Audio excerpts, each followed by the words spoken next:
আমার ভাইয়েরা, এই সমাজের বুকে আমরা কত ধরনের শিরিক করি।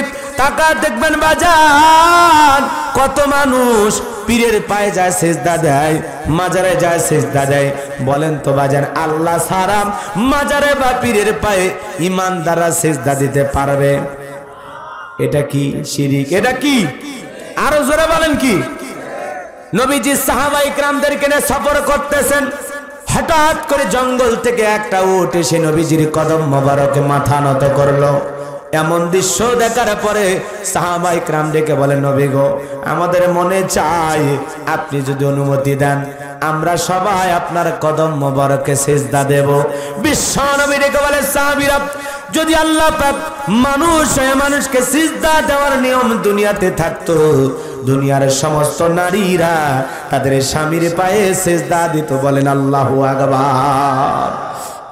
জঙ্গলের উট এসে নবীজির কদম মোবারকে মাথা নত করে। এই দৃশ্য দেখার পরে সাহাবা ইকরামদের মনেও চায় যে জঙ্গলের উটের এত বড় ভাগ্য নবীর কদম মোবারকে মাথা নত করে। ও নবী, আপনি অনুমতি দিলে আমরাও আপনার কদম মোবারকে মাথা নত করি। বিশ্ব নবী বললেন, না, দুনিয়াতে মানুষ হয়ে মানুষকে সিজদা দেওয়ার কোনো নিয়ম নাই। যদি থাকতো দুনিয়ার স্ত্রীরা তার স্বামীর পায়ে সিজদা দিত। এজন্য ভাইয়েরা আমার, এ কথা পরিষ্কার হয়ে গেল যে কোন মাজারে কোন পীরের পায়ে মুসলমান ইমানদার সিজদা দিতে পারে না। এটা শিরিক। শিরিক কথা বলে ঠিক কিনা?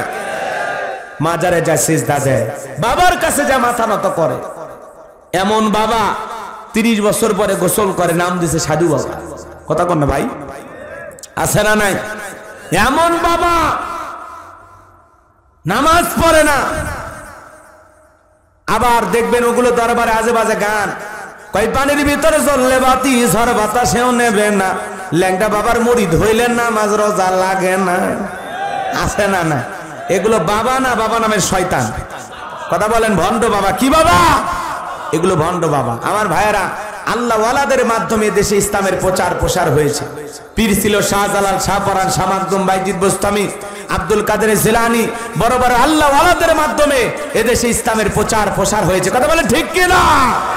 কিন্তু এখন ওলিদের ব্যানার দিয়া, ওলিদের নাম দিয়া এক শ্রেণীর ভণ্ড বের হয়েছে, যারা মাজার গুলোতে ডুগি তবলা বাজাইয়া নারী পুরুষ একত্রে হয়ে লাফালাফি করে। আসে না? কত পীরের দরবারে লেখা আছে ওরস শরীফ দোয়া মাহফিল, সেখানে মহিলা মানুষ মাইক ধরে গান গায়, আমি পাগল দিওয়ানা হয়েছি, মুর্শিদের প্রেমে পড়েছি। আছে না না? ও মহিলা কার প্রেমে পড়ছে? মুর্শিদ। মুর্শিদ ওর বাপ, ওর পীর। কথা কন না? শুধু কি তাই? আর এক মহিলা পীর সাহেবের কাছে গেছে বাবারে দেখার জন্য। বাবা বুড়ো হয়ে গেছে, বাবা বয়স্ক পীর সাহেব। এরপরে মহিলা মুরিদ দেখে নিজেরে কন্ট্রোল করতে পারে না। তখন মহিলা মুরিদ দেখে বলে, মা আয় আয়। মহিলা মুরিদ চিন্তা করছে, যে কায়দায় বাবা আমার 2 হাত বাড়ায় ডাকতেছে, বাবা আমায় ডাকতেছে, যদি আমি না যাই তো ধ্বংস হয়ে যাব, আযাব গজব পড়ে আমার জাহান্নামে ঠাঁই হবে। কথা কন না? এই জন্য পীর সাহেবের কথাকে বরকত মনে কইরা, ফজিলত মনে কইরা, বাবার কাছে যাওয়া গর্বের বিষয় মনে কইরা একবারে দৌড়ে যায় বাবার বুকের ভিতরে। যখন বুকের ভিতরে গেছে তখন একটু আনন্দ পাইছে। আনন্দ পায় তখন গান গায়, বাবা আমি তোমায় ভালোবাসি গো বাবা, তোমার শরণ সুমিতে বাবা, তোমার কাছে আসি গো বাবা, আমি তোমায় ভালোবাসি। এরকম ভণ্ড মহিলা আছে না না? যে মহিলা স্বামীকে বাদ দিয়া পীরের ফাটা পায় চুমা খায়, ওই নারীর চরিত্র ঠিক নাই। কথা বলে ঠিক কিনা? কেবলমাত্র কোন চরিত্রহীন নারীর দ্বারাই সম্ভব স্বামী বাদ দিয়ে অন্য কারো পায়ে চুমা খাও। কথা কন নাকি আপনারা? নাকি আপনারা ওই গ্রুপের লোক? তাহলে ভণ্ড পীর যেখানে আমরা নাই, আপনার বউ যেন কোনো মাজারে না যায়, কোনো পীরের কাছে না যায়, এটা আপনাকে দেখতে হবে। এই পীরের কাছে যাওয়া লাগবে না, আমি তোর বড় পীর। আর যুবক ভাইরা রে, কোন বাবার কাছে যা শিরিক করা যাবে? কথা বলেন না কেন? পীর ছিল শাহজালাল, শাহপরান, শাহ মাকদুম, বাইজিদ বোস্তামি, আব্দুল কাদের জিলানী, বড় বড় আল্লাহ ওয়ালাদের মাধ্যমে দেশের জমিনে ইসলামের প্রচার প্রসার হয়েছে। কথা বলেন ঠিক কিনা? পীর ছিল শাহজালাল খানকাই পীর, রাজপথে বীর, নারাই তাকবীর হুঙ্কার দিয়েছে, গৌর গোবিন্দ ধুতি খুলে ফেলাইছে, কথা ঠিক না? আর তুমি মুসলমান, তুমি পীরের কাছে যা মাথা নত কর। তুমি ভণ্ড পীর সেজে বসে আছো, মুরিদদের বলো নামাজ লাগবে না, সিজদার মতো একটা সিজদা দিবি, জান্নাত পার হয়ে জাহান্নামের তলে পড়বে, কথা ঠিক না? তুমি এমন পীর হয়েছো, পেশাব করে পানিও নেও না। মুরিদে জিজ্ঞাসা করে, বাজান পানি নিলেন না, ব্যাপার কি? কয় চুপ কর, চুপ কর। নবীর নাতি হোসাইন তার পরিবার ফুরাত নদীর পানি না পেয়ে শাহাদত বরণ করেছে। যেই পানি নবীর নাতির পরিবার পাই নাই, সেই পানি আমি এই জায়গায় ঠেকাতে পারবো না। কত বড় ভণ্ড, চিন্তা করছে?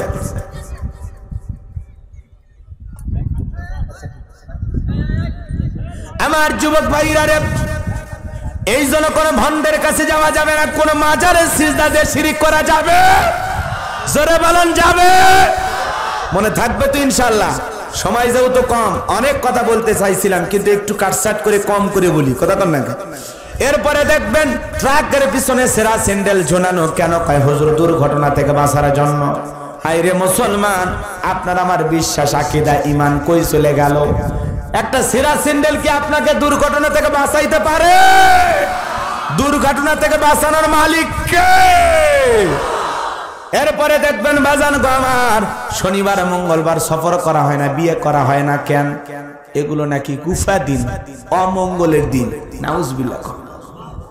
এরপরে দেখবেন অনেকে বলে সন্ধ্যাবেলায় কাজ করেছে লোকজন, সন্ধ্যাবেলায় বাড়ি থেকে টাকা বের করে দেওয়া হবে না কেন? কয় দিলেই নাকি লোকটা গরিব হবে, অভাব আসবে, নাউজুবিল্লাহ।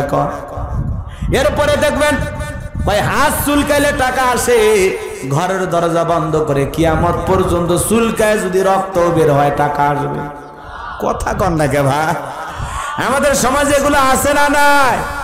চিরনি হাত থেকে পড়ে গেলে কয় লোকজন আসবে, মেহমান আসবে, কি ধান্দা! হাইরে হাইরে। এরপরে কত ধরনের চিন্তা ভাবনা আমাদের সমাজে আছে, ছোট বড় কত সিঁড়ি। এ বাজান গো আমার, কয় জমজ কলা খেলে জমজ বাচ্চা হয় ভালো, জমজ কলা খেলে যদি জমজ বাচ্চা হয় ভালো।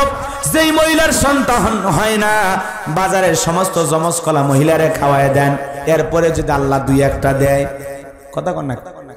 আর জমজ কলা খেলে যদি জমজ বাচ্চা হয় তো ভালো, দুইবারে কষ্ট একবারে হলো, মাঝখানে সিজারের টাকাটা বেঁচে গেল, কথা কন না? আবার অনেক পুরুষ মানুষও তো জমজ কলা খায়, কই কোন পুরুষের তো বাচ্চা হয় না, হবে কেমনি? মেশিন পত্র তো নাই, কথা কন ঠিক না? এরপরে দেখবেন নতুন ছেলের বউ চা বানাইতে গিয়ে কাপটা পড়ে ভেঙে গেছে, তখন বলে এটা একটা অলক্ষণে বউ, প্রথম দিন এসে ভাঙ্গা শুরু করছে, পুরো সংসারে ভেঙে খান খান করে দেবে। বলেন তো বাজান, অলক্ষণ কুলক্ষণ বলে ইসলামে কোনো কিছু আছে না? কষ্ট হচ্ছে আপনাদের? বিরক্ত হচ্ছেন? ওই ঘটনা শাশুড়ির হাত থেকে ঘটতে পারে, ওই কাপটা পরে ননদের হাত থেকে ভেঙতে পারে, কথা ঠিক কিনা? এরগুলো বলা যাবে? এরপরে দেখবেন টিয়া পাখির কাছে হাত গণনা করে, কবিরাজের কাছে যা ভাগ্য গণনা করে, ভবিষ্যৎবাণী বলে দেয় কবিরাজ, আংটির কাছে জীবনে সফলতা কামনা করে। আপনি কি জীবনে সুখ পাচ্ছেন না? বিদেশে যেতে পারছেন না, মামলায় হেরে যাচ্ছেন, সংসার জীবনে অসুখী, কত ধরনের কথা বইলে আমরা আংটি বিক্রি করতেছে, কথা কোন ঠিক না? আরে ভাই, আংটিতে যদি বড়লোক হওয়া যায়, এত এত কিছু পাওয়া যায়, তাহলে ও ব্যক্তি আংটি বিক্রি করে খাইতো না, ও সব আংটি ব্যবহার করে দেশের সেরা ধনী হয়ে যেত, কথা কোন ঠিক না?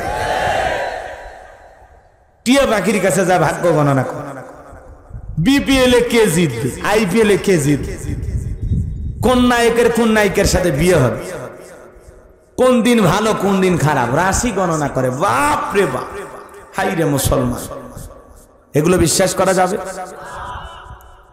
কথা বলেন। এই যে টিয়া পাখি, ময়না পাখি, কবিরাজ, এগুলো হাত ভবিষ্যৎ, এগুলো গণনা করা যাবে? আমার এলাকার এক চালাক লোক, ও কবিরাজের কাছে গেছে, শনিবারে কবিরাজ নাকি চোখ বন্ধ করে, তোমার স্বামী তোমারে ভালোবাসে, বালিশের নিচে তাবিজ আছে, তোমার স্বামী তোমাকে মারার প্ল্যান করছে, আজে বাজে কথা বইলা সংসারের মধ্যে দ্বন্দ্ব পাকায় দিস। ওই মহিলার স্বামীর এমনি রাগ, বউরে তো সপ্তাহে একদিন করে মারে। সেই লোকের মাথা আরো দেশে কবিরাজ গরম করে, কই কবিরাজের ঠিকানা, কই অমুক জায়গা, চলে গেছে কবিরাজের কাছে। যা বলে ওই কবিরাজ দেখেন তো হাত দেখা, হাত দেখতেছে 1-2 মিনিট যেতে না যেতে ঠাস করে মারছে একটা থাপ্পড়। কবিরাজ বলে আমার থাপ্পড় মারলে খান, কয় ওই মিয়া সারা দুনিয়ার মানুষের ভবিষ্যৎ বলতে পারো, ভাগ্য গণনা করে বলতে পারো, আর নিজের ভাগ্যে 2 মিনিট পরে থাপ্পড় অপেক্ষা করতেছে সেইটা বলতে পারো না। কথা কন না খেয়া। এই জন্য এগুলো ভাগ্য গণনা করা, টিয়ে ফাঁকি ময়না ফাঁকি এগুলো কোনো বিশ্বাস করা যাবে? এগুলো কি শিরিক? এগুলো কি শিরিক? কথা বলেন ঠিক কিনা? এ মুসলমান, কয়টা কথা বলবো, কিভাবে বোঝাবো? বাজান গো, আমার সময় বড় কম, আমি শুধু আপনাদের উদ্দেশ্যে বলতেছি, মুসলমান প্রতিমাকে এই যে খেয়াল করেন, প্রতিমার জন্য যা কিছু বানায় ওগুলো খাওয়া শিরিক। কথা কন আছে আপনাদের এলাকায়? মানুষ স্লোগান দেয় ধর্ম যার যার, উৎসব সবার। এই স্লোগান ইমানকে নষ্ট করে দেবে, আমলকে বরবাদ করে দেবে। ধর্ম যার, উৎসব তার। বৌদ্ধদের উৎসব বৌদ্ধদের কাছে, খ্রিস্টানদের উৎসব খ্রিস্টানদের কাছে, হিন্দু ধর্ম অবলম্বী যারা, সনাতন ধর্ম অবলম্বী যারা, ওদের উৎসব তাদের কাছে। আমরা মুসলমান, আমাদের ধর্মীয় উৎসব আমাদের কাছে। কথা বলেন ঠিক কিনা? আমাদের ঈদের নামাজ পড়তে কি অন্য ধর্মের মানুষ আসে?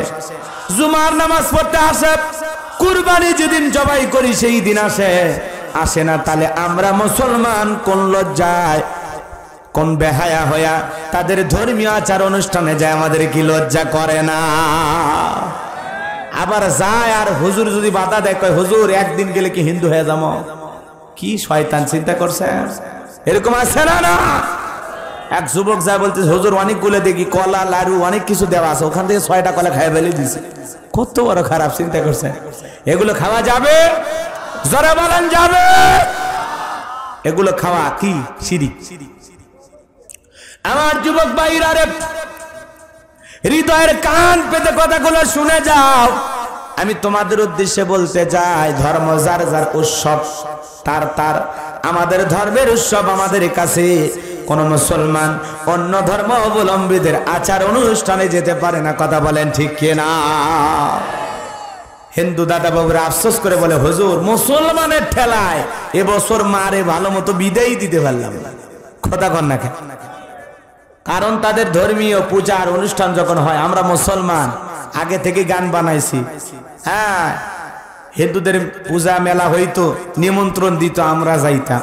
আগে কি সুন্দর দিন কাটাইতাম। কথা কন না? গান গায় আর মেলায় দৌড়ে, মেলায় যায় রে, মেলায় যায় রে। হাই রে শয়তান, চিন্তা করছে এরকম ইবলিস আছে না? না, মেলা মুসলমানদের জন্য জায়েজ না হারাম? জোরে বলেন জায়েজ না হারাম? এই জন্য মুসলমান লোকমানে হাকিম তার কলিজার টুকরা সন্তানগুলোকে শিরিকের শিক্ষা দিতেছে।